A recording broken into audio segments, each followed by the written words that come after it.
Number 8. The first night she spent in her attic was a thing Sara never forgot. During its passing, she lived through a wild, unchildlike woe, of which she never spoke to anyone about. There was no one who could have understood. It was indeed well for her that she lay awake in the darkness with her mind forcibly distracted, now and then, by the strangeness of her surroundings. It was, perhaps, well for her that she remained by her small body of material things. If this had not been so, the anguish of her young mind might have been too great for a child to bear. But really, while the night was passing, she scarcely knew that she had a body at all, or remembered any other thing than one. "My papa is dead," she kept whispering to herself. "My papa is dead."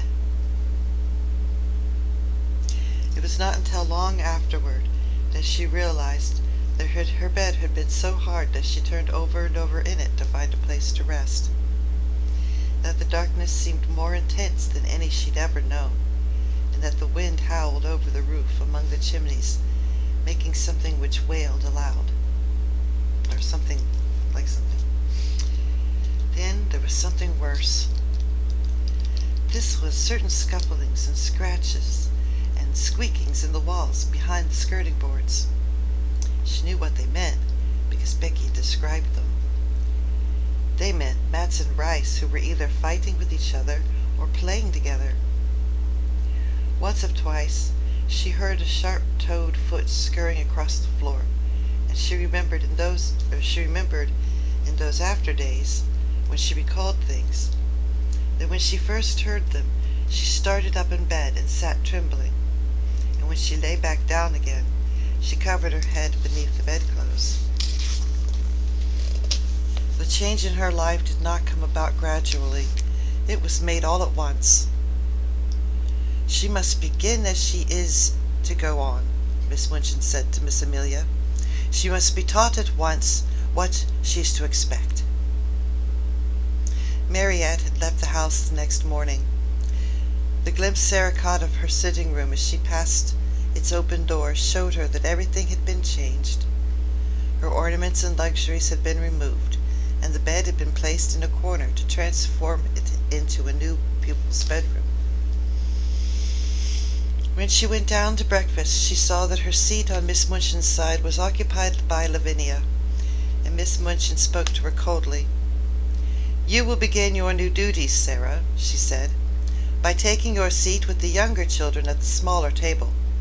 You must keep them quiet, and see that they behave well, and do not waste their food. You ought to have been down earlier. Lottie has already upset her tea." That was the beginning. From that day on, the duties given to her were added to. She taught the younger children French, and heard their other lessons, and these were the least of her labors. It was found that she could be made use of in numerous directions. Numberless. She could be sent on errands at any time and in all weathers. She could be told to do things other people neglected. The cook and housemaids took their tone from Miss Minchin, and rather enjoyed ordering about the young one, who had been made so much a fuss over for so long. They were not servants of the best class. They had neither good manners nor good tempers, and it was frequently convenient to have at hand someone on whom to blame.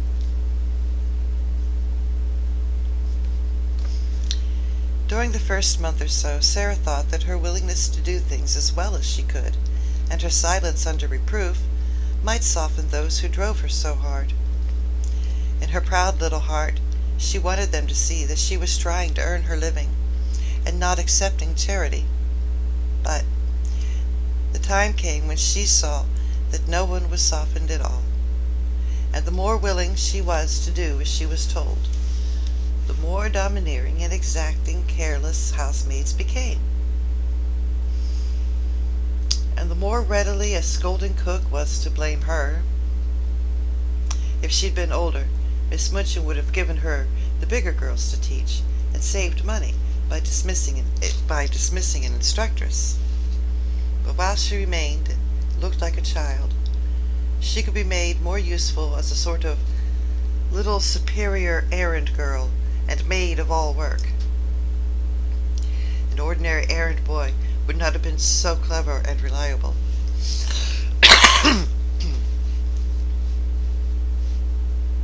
A superior errand girl, an ordinary errand boy, would not have been so clever and reliable. Okay. I think the morning came too early for Papu today. I got up too early. Wanted to read this to you before work.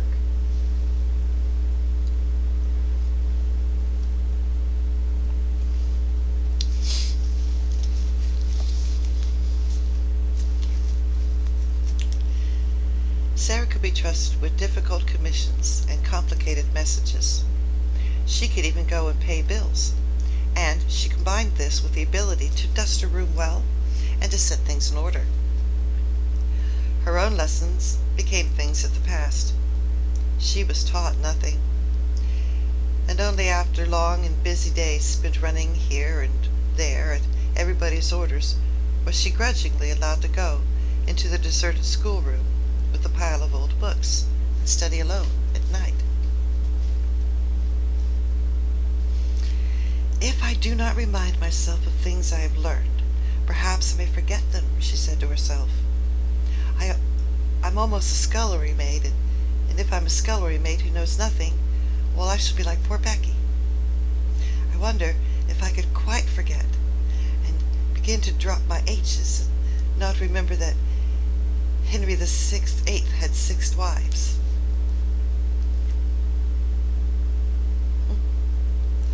One of the most curious things in her new existence was her changed position among the pupils. Instead of being a sort of small royal personage among them, she was no longer seemed to be one of their number at all.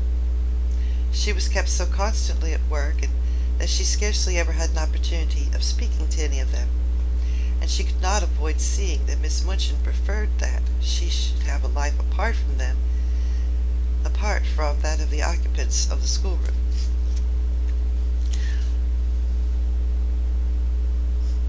I will not have her forming intimacies and talking to the other children, that lady said. Girls like a grievance, and if she begins to tell romantic stories about herself, she will become an ill-used heroine, and parents will perhaps be given the wrong impression. It with request for stories. What? That's right. And parents will be given the wrong impression. It is better that she should have a separate life, one suited to her circumstances. I'm giving her a home, and that is more than she has any right to expect from me. Sara did not expect much, and was far too proud to try to continue to be intimate with the girls who evidently felt rather awkward and uncertain about her. The fact was that Miss Minchin's pupils were a set of dull, matter-of-fact young people. They were accustomed to being rich and comfortable, and as Sara's frocks grew shorter and shabbier and queerer looking, it became an established fact that she wore shoes with holes in them and was sent out to buy groceries and carry them through the streets in a basket on her arm when the cook wanted them in a hurry. They felt rather as if, when they spoke to her, they were addressing an under-servant. To think that she was the girl with the diamond mines, Lavinia commented. She does look like an object, and she's queerer than ever. I never liked her much, but I can't bear the way she has now of looking at people without speaking, just as if she were finding them out. I am, said Sara promptly when she heard of this. That's what I look at some people for. I like to know about them. I like to and think them over afterward. The truth was that she had saved herself annoyance several times by keeping her eye on it. That was a bit of chaos. I have everything situated over here, and it fell over. Well, if you were asleep, you are not now. I'm not starting this video over. It's been 10 minutes.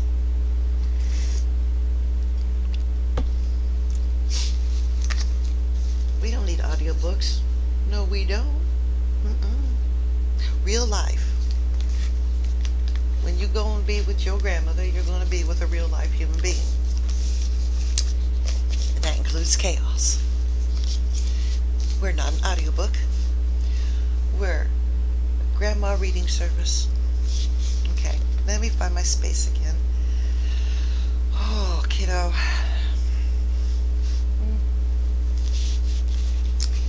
Do-da-do-da-do-da-do-da-do.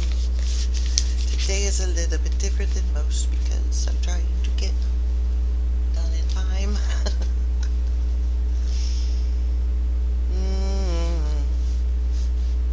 Here we go.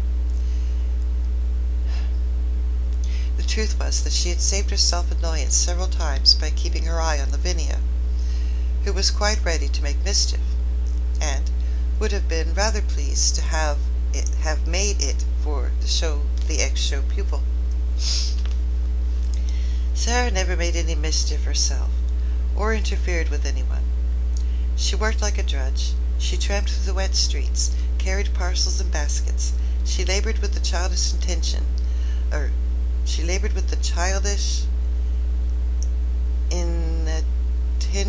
of the little one's French lessons, and as she became shabbier and more forlorn looking, she was told that she had better take her meals downstairs, and she was treated as if she was nobody's concern, and her heart grew proud and sore, and she never told anyone what she felt. "Soldiers don't complain," she would say between her small shut teeth, "and I'm not going to do it. I'll pretend this is part of a war." But there were hours when her child heart might almost have broken with loneliness, but for 3 people. First, it must be owned, was Becky. Just Becky. Throughout all the first nights spent in the garret, she had felt a vague comfort in knowing that on the other side of the wall, in which the rats scuffled and squeaked, there was another young human creature. And during the nights that followed, the sense of comfort grew. They had little chance to speak to each other during the day. Each had her own tasks to perform, and any attempted conversation would have been regarded as a tendency to loiter and lose time. "Don't mind me, miss," Becky whispered during the first morning. "I don't say nothing polite. Some done be under us, and if I did." "What?" "Some be down on us if I did. I means please and thank yous and begs pardon and I just doesn't want to take time to say it."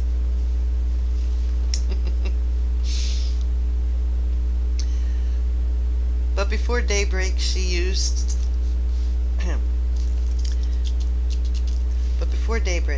to slip into Sara's attic and button her dress and give her such help as she required before she went downstairs to light the kitchen fire.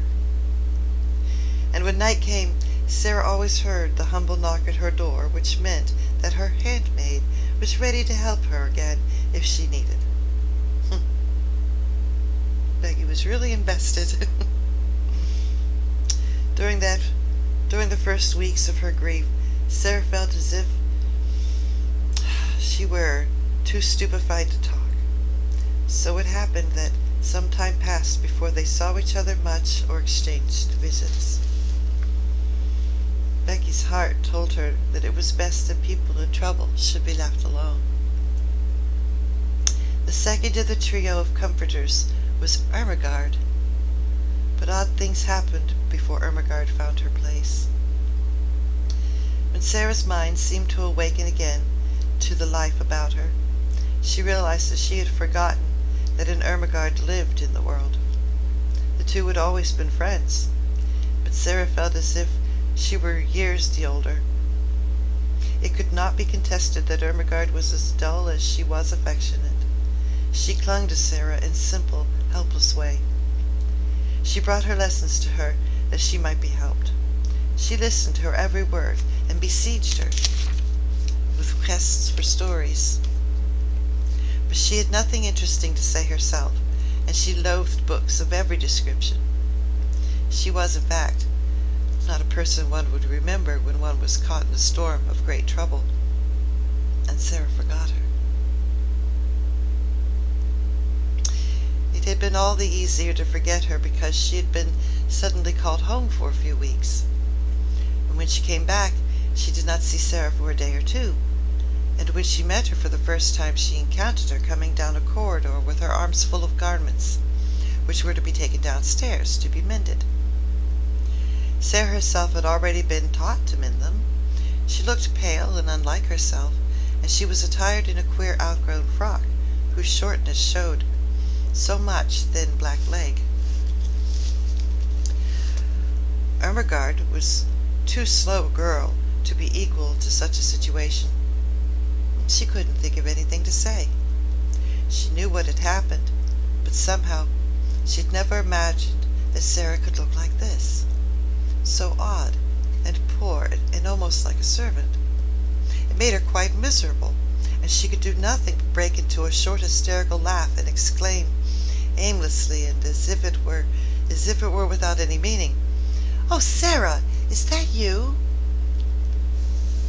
"Yes," answered Sara, and suddenly a strange thought passed through her mind that made her face flush. She held the pile of garments in her arms, and her chin rested on top of it to keep it steady. Something in the look of her strange, straight-gazing eyes made Ermengarde lose her wits still more. She felt as if Sara had changed into a new kind of girl, and she has never known her before. Perhaps it was because she had suddenly grown poor, and had to mend things and work like Becky. "Oh," she stammered, How are you?" "I don't know," Sara replied. "How are you?" "I'm quite well," said Ermengarde, overwhelmed with shyness. Then spasmodically, she thought of something to say, and which seemed more intimate. Are you very unhappy?" she said in a rush. Then Sara was guilty of an injustice. Just at that moment, her torn heart swelled within her, and she felt that if anyone was as stupid as that, one had better get away from her. "What do you think?" she said. "Do you think I'm very happy?" And she marched past her without another word. In course of time she realized that if her wretchedness had not made her forget things, she would have known that poor dull Ermengarde was not to be blamed for her unready, awkward ways. She was always awkward, and the more she felt, the more stupid she was given to being. Then suddenly, but the sudden thought which had flashed upon her had made her oversensitive. "She is like the others," she had thought. "She does not really want to talk to me. She knows no one does." That was her oversensitive thought. So, for several weeks, a barrier stood between them.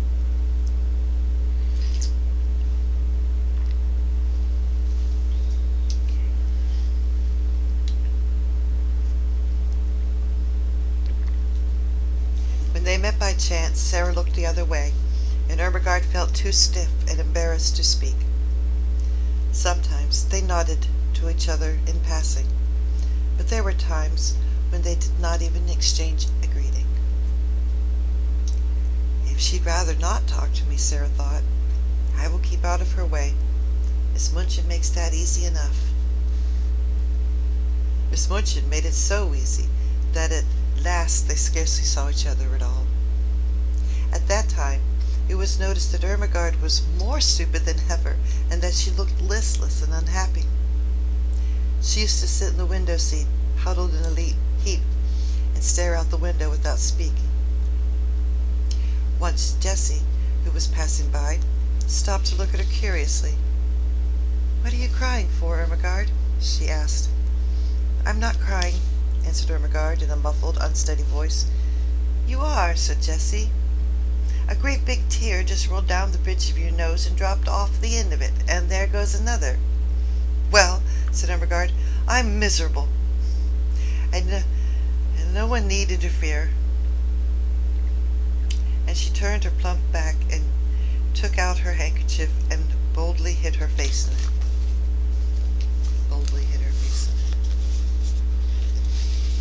That night, when Sara went to her attic, she was later than usual. She had been kept at work until after the hour in which the pupils went to bed, and after that she had gone to her lessons in the lonely schoolroom. When she reached the top of the stairs, she was surprised to see a glimmer of light coming from under the attic door. "Nobody goes there but myself," she thought quickly, "but someone has lit a candle." Someone had, indeed, lighted a candle, and it was not burning in the kitchen candlestock as she was expected to use, but one of those belonging to the pupils' bedrooms. The someone was sitting upon the battered footstool, and was dressed in her nightgown and wrapped up in a red shawl.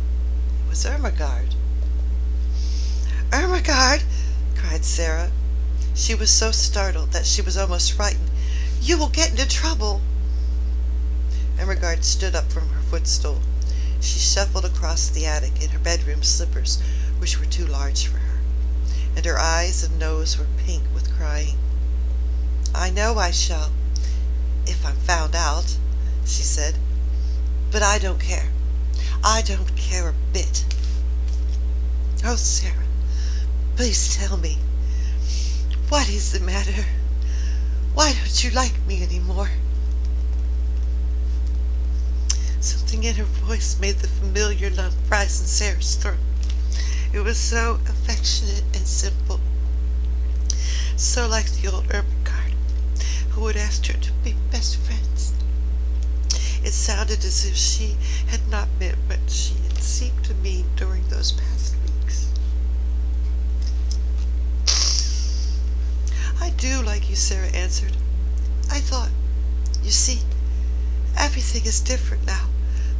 I thought you were different." Ermengarde opened her eyes wide.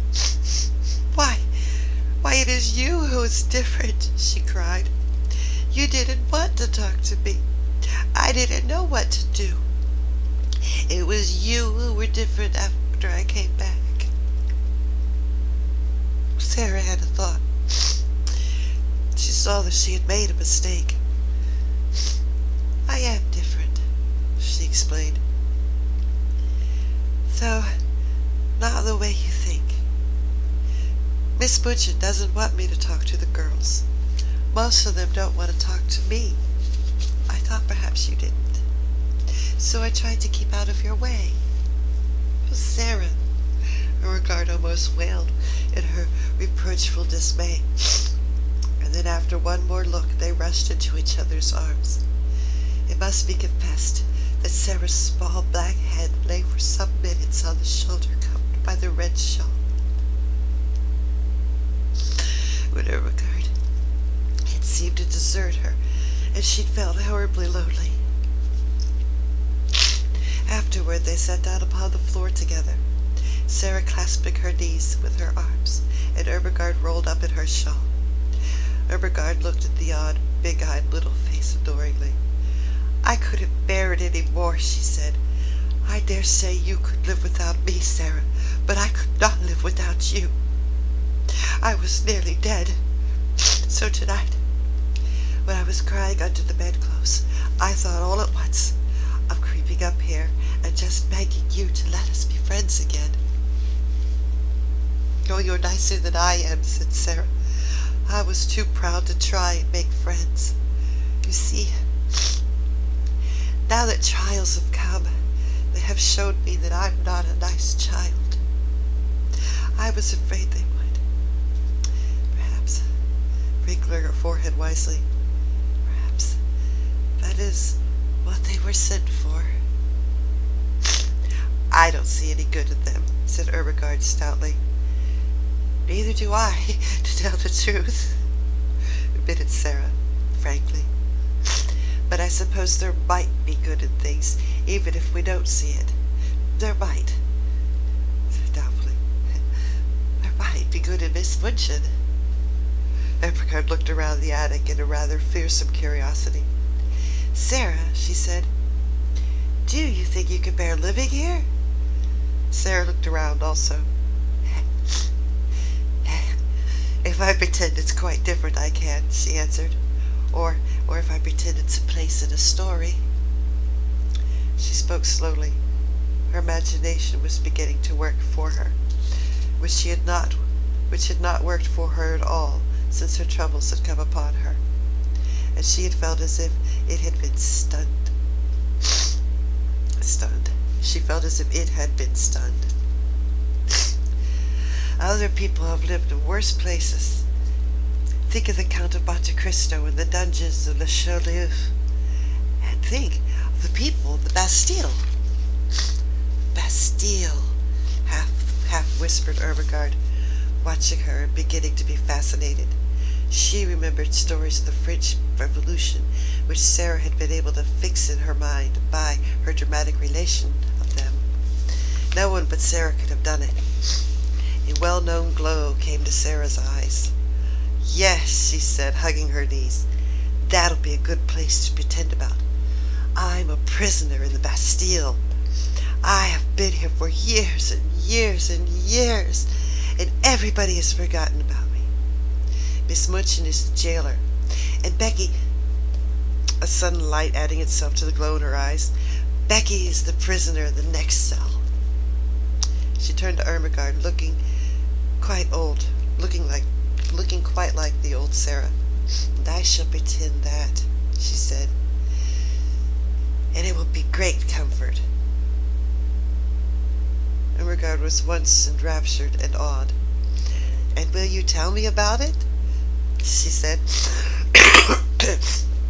"May I creep up here at night, whenever it's safe, and hear the things you've made up in the day? It'll seem as if we were more best friends than ever." "Yes," Sara said, nodding. "Adversity tries people, and mine has tried you and proved how nice you are."